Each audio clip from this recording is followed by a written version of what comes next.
আমি আজকে একাত্মতা ঘোষণা করছি এই কারণে, আমি আমার সন্তানের হত্যার বিচার চাই। আমি বিচার চাই, আমি বিচার চাই। এই বিচার আপনাদের নিশ্চিত করতেই হবে। আমার সব সন্তানের কাছে আমার অনুরোধ, আপনারা আমার সন্তানের হত্যার বিচার করুন। কারণ হাদির শেষ ইচ্ছা ছিল যদি মৃত্যু হয় তবু যেন আমার মৃত্যু বিচার হয়। আমি এই বিচার চাই। ইনসাফের বাংলাদেশ চাইলে যদি মৃত্যুবরণ করতে হয়, আর কত রক্ত দেবে আমাদের সন্তানেরা? আর সহ্য করার ক্ষমতা আমাদের নাই। আমাদের সন্তানদের বাঁচতে দিন। ইনসাফের বাংলাদেশ গায়েব হোক। আমরা আর সহ্য করতে পারি না। প্রশাসনের কাছে, সবার কাছে একটাই মাত্র অনুরোধ, আমাদের বাচ্চাদের বাঁচতে দিন, আমাদের ইনসাফের বাংলাদেশ দিন।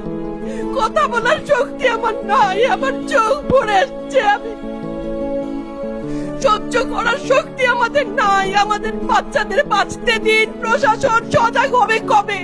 আর কত মৃত্যু আমার বাচ্চাদের দেখতে হবে?